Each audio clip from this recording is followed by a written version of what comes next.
Alright, so what's up everyone and welcome back to the channel. Now today is launch day for Call of Duty Vanguard and I'm really excited about this game finally dropping. We have a ton of stuff that I want to cover, mainly over the weekend and probably over the coming week or two as well. I have about 4 hours total clocked in-game time, and yeah, the main thing I'll be doing is grinding camos for the STG, the MP40, and that's going to be the topic of today's video, is going to be the camo section of the game. Now just before we get started with today's video, if you are new around here, make sure you subscribe to the channel. Now that Vanguard has finally dropped, I'm going to be covering a lot of stuff here on the channel that you guys will probably want to see.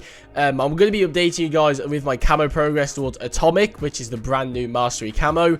Alongside that, loads of other features across the game. I want to talk about operator leveling as well, which is a brand new feature with this game. I definitely want to make a dedicated video on that. But yeah, if there's anything you guys want to see specifically for Call of Duty Vanguard, let me know in the comments down below and I'll get to work on that. But with all that out of the way, let's get into the video, and we're going to start off by talking about the mastery camos themselves. So as we're going through the mastery camos, I'm going to be showing them on screen for you guys so you can just see them for yourselves if you haven't seen them already. So the first one we're going to be talking about is gold. Now this one I actually think looks really good. It's a very shiny gold, and it also has like black features like Black Ops 1 and Black Ops Cold War's gold, but it also has this sort of like woody grain effect on it, which I don't think looks bad. I definitely think that I prefer the like sort of more flat gold, but this is still a really nice gold. I love how shiny it is and how much of the gun is actually gold. Now next up we have diamond.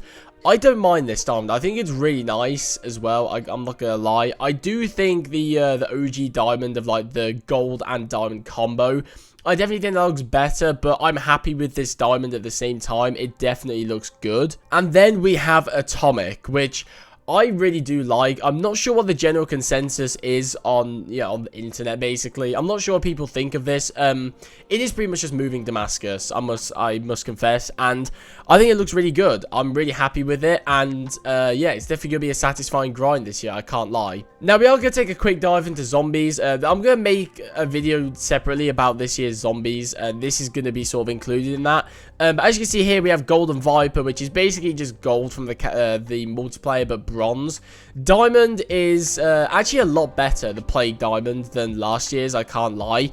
It has like a sort of darker diamond to it. It has like sort of like, what is that, like pink purple sort of chrome aspects to it, which look really good. And finally we have Dark Aether, which I don't think is a terrible camo, but I just don't think it's Dark Aether. Like Dark Aether isn't green, like it just shouldn't be green. But once again, I'm going to make a separate video on zombies, and I'm going to include the mastery camos in them. So we're going to leave that for now and just focus on the multiplayer. Now, I don't actually have any gold guns yet. I've been mainly working towards the STG and the MP40. I've sort of been focusing more on the MP40 because, as you can see with the STG, a few of the camo challenges aren't counting. I think it's just the first two, actually. They haven't been counting. It's some kind of bug with them being early access in Warzone. So I've been kind of leaving the SCG alone for now. But what I want to do now is generally talk about the camo challenges in this game. I'm not going to be going into specific camo challenges. I would do that, but I don't have every gun for every category leveled up yet. I think it is too early to go through literally every single camo category. So I'll either make a separate video on that at a later date. I'll probably make a separate video on that at a later date. I won't lie. So yeah, what we're going to do now is just talk generally about the camo categories. So I would say they are actually very solid. With the primaries, they are generally the same. I know SMGs and ARs are the same with long shots, point blank kills. One set of challenges I do want to specifically talk about are brand new to this game, and it's certain attachment sets. So as you can see with this one for the STG, you have to use a certain set of attachments, and I believe it's the 220mm barrel, the 7.62 30-round mag, and some kind of stock as well. And what I love about this is you have to use these 3 attachments, but you can use other attachments alongside this. So you're not stuck strictly with these 3 attachments. You can use 7 other attachments as well, which is just amazing. Now, I believe for every gun, there are 3 of these, like sort of set attachments categories. I believe there are 3. I know for the ARs and SMGs there are definitely, but I'm not sure about the rest of the guns. I love this type of camo challenge though. I think this is really good.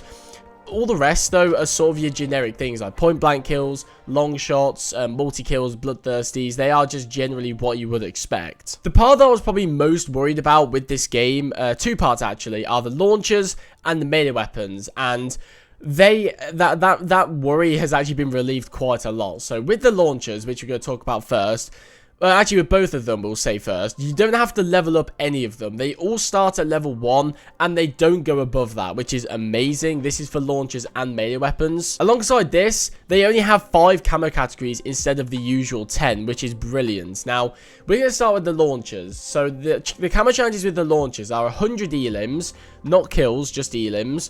Next up, you have 100 enemy kill streaks, equipment, or field upgrades.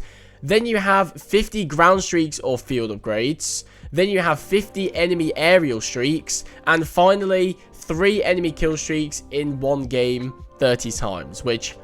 that is piss easy, I won't lie. It's just time consuming, I would say. Now, I do believe certain launchers do have different camo challenges. So I know that those two are specifically for the bazooka and the Panzerschreck. The Panzerfaust and the MK11 launcher might have different challenges. I think the MK11 launcher actually does. I think you have to get double kills or triple kills with that, which if you do isn't the best thing in the world, but it's only for that one, and that's dedicated to infantry as opposed to streaks. So that does make it a lot better, I would say. So if you're worried about the launchers being aids this year, they aren't that bad. The bazooka and the Panzerschreck, at least you can just do in the background. What I would do personally, which I have been doing, is focus on the primary. So focus on like an MP40 or something like that. And then when you see a field upgrade, I would preferably run engineer. Or if you see a UAV or something, just whip out the launcher and destroy it, and you'll get them gold in no time. It's generally just a passive thing, and I'm really happy with that. I think that's amazing. Now we're going to talk about the knife specifically. I'm not sure if the riot shield has different challenges or not. I would imagine they are similar since they are both melee weapons. But the knife is really easy as well. So you have to get 50 elims for the first one. The second one is 50 backstabbers. Then it's 30 slide kills. Then it's 30 double kills. And then it's 30 kills while the enemy is stunned or flashed, which is easy. That's actually really easy compared to the launchers where they're just sort of like background and time consuming. The knife is actually straight up easy. I could probably get this done personally in a few hours, and I would imagine the riot shield would be a bit harder. I'm not sure if the challenges are different or not, but yeah, honestly, the camo challenges this year are just really good. Now, in terms of the pistols, I'm not too sure exactly. I think they are probably just the same as primaries, but they have a smaller requirement. Like, for example, 200 elims for the pistols, whereas with the STG, it's 400. So I'd imagine the challenges are generally the same. It's just you have to get less of them, which is okay, to be honest. But that's all I want to talk about with today's video. These are just my first impressions of the Mastery Camo grind. You guys know this was the main thing I was looking forward to with this game, and I'm more than satisfied so far. But this might change as we go on into the grind. I'm not too sure exactly, but we'll just have to wait and see. I'll definitely be doing camo grinds this year, 100%. That's the main thing I was looking forward to as well, is doing camo guides. I'll be releasing them as I get a camo category done. So if I get the melee weapons done, I'll release a melee weapons video. If I do assault rifles, I'll get it done. You guys get the drill. So that's going to do it for today's video. Thank you guys very much for watching. If you are new around here, make sure to subscribe to the channel, and if you enjoyed the video, make sure to leave a like. But yeah, thank you guys for watching, and I'll see you guys in the next one.